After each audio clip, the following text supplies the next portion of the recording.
जिसमें एक वहाँ के ट्राइबलों के लिए एक विशेष व्यवस्था है। उस व्यवस्था के रहने के बावजूद जिस प्रकार से वहाँ के जो आदिवासी बहनें हैं उनको निवस्त्र करके घुमाया गया, और वहाँ की जो भाजपा सरकार है आज भी मौन बैठे हुए हैं। जो मन की बात हमेशा करते रहते हैं, लेकिन इस आदिवासी बहन के लिए मन की बात कभी नहीं कर पाए।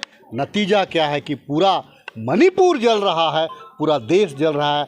आज जिस प्रकार से संसार है, देखिए हमारे आदरणीय नेता राहुल गांधी जिस प्रकार से इस देश को जोड़ने के लिए, जिस प्रकार से इस देश को अपने कदमों से नापने का काम किए हैं, हम लोग भी प्रयास कर रहे हैं आज एक कांग्रेसी कार्यकर्ता होने के नाते कि यहाँ के लोगों की जो भाईचारगी है, यहाँ के लोगों का जो तालमेल है, यहाँ के लोगों का जो आपसी सौहार्द है, उसको बनाए रखने के लिए, देश को बचाने के लिए, समाज को बचाने के लिए हमारा क्या योगदान होगा, इसके बारे हम लोग काम कर रहे हैं। उसी के कड़ी में आज हम लोग यहाँ तकरीबन 300 से 350 के आसपास में लोग आज कांग्रेस का सदस्यता ग्रहण किए हैं, और निश्चित तौर से ये एक शुभ संकेत है। ये शुभ संकेत है कि आने वाले दिनों में जिस प्रकार से जो मोदी जी का जो हिटलरशाही है, जिस प्रकार से उन्होंने इंडिया जो भारत को बांटने का जो जिस प्रकार से उन्होंने काम किया है, उसकी जो मंसूबा है उसको हम लोग समाप्त करने वाले हैं। और आने वाले दिनों में हमारा गठबंधन जो इंडिया है, उस इंडिया को हम कैसे मजबूत करें, हिंदुस्तान हमारा कैसे सुरक्षित रहे, उसको लेकर के कांग्रेस का जो विचारधारा है, कांग्रेस का जो भारतीयता का जो भावना है, उस भावना को हम लोग लोगों के बीच में फैलाने का काम कर रहे हैं। और जिस प्रकार से हमारे युवकों को मन की बात को बोल करके 2014 में 2 करोड़ की नौकरी का वादा करके, जिस प्रकार से 14 से 15 लाख 20 लाख रुपया काला धन को लाने का वादा करके जिस प्रकार से एकमुश्त समर्थन लेने का जो काम किया है, उसकी जो है 2024 में करारा जवाब देने के लिए यह फौज तैयार हो रहा है। आने वाला 2024 रांची लोकसभा को जीत करके हम लोग राहुल जी का हाथ को मजबूत करेंगे। मणिपुर की घटना को कैसे देखते हैं, क्या कुछ कर रहे हैं आप लोग? इससे बड़ा निंदनीय और क्या होगा कि जिस राज्य में एक विशेष कवच, जो राज्य हमारा 6 शेड्यूल का राज्य हो, जिसमें एक वहाँ के ट्राइबलों के लिए एक विशेष व्यवस्था है, उस व्यवस्था के रहने के बावजूद जिस प्रकार से वहाँ के जो आदिवासी बहनें हैं उनको निवस्त्र करके घुमाया गया, और वहाँ की जो भाजपा सरकार है आज भी मौन बैठे हुए हैं। मोदी जी जो मन की बात हमेशा करते रहते हैं, लेकिन इस आदिवासी बहन के लिए मन की बात कभी नहीं कर पाए। नतीजा क्या है कि पूरा मणिपुर जल रहा है, पूरा देश जल रहा है। आज जिस प्रकार से संसार हक किया है आदिवासी समुदाय को, आदिवासी समुदाय उसे माफ़ नहीं करेगा।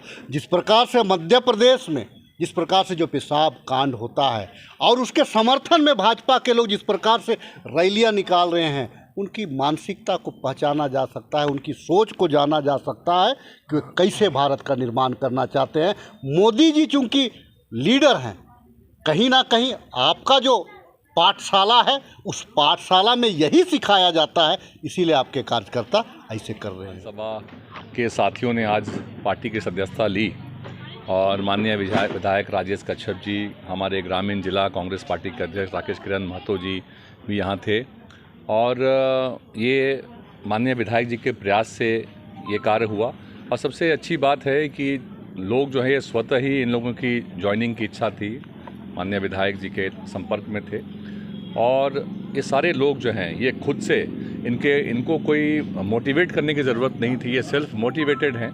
और भाजपा सरकार जो केंद्र में लगातार ये देख रहे हैं, बेरोजगारी, महंगाई, जिस तरीके से महिलाओं के ऊपर जो अत्याचार होता है, और जो अत्याचारी होते हैं उसको बीजेपी सरकार बचाना चाहती है, बीजेपी के लोग उस मामले में चुप रहते हैं।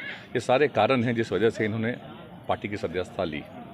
और हमें पूरा विश्वास है कि ये नायक जी, चौधरी जी जो आज यहाँ पे आए हैं, इनके आने से हमारा पार्टी संगठन मजबूत होगा, और चंदा घासी और खिजरी विधानसभा के क्षेत्र में हमारी पार्टी और मजबूत होगी। हम लोग पहले से मजबूत हैं, और ये सारे लोग जो हैं मिल के और संगठन को मजबूत करेंगे। मणिपुर की घटना को लेकर आप लोग पुतला दहन कर रहे हैं, आज इस तरीके से विरोध कर रहे हैं। देखिए, एक बहुत ही शर्मनाक घटना है, शर्मसार करने वाली घटना है। एक सिविलाइज सोसाइटी के लिए ये बिल्कुल ही एक्सेप्टेबल नहीं है। आपने देखा होगा कि माननीय सुप्रीम कोर्ट ने भी आज कहा कि अगर सरकार कोई कुछ नहीं करती है तो हमें इस पे आगे आना पड़ेगा।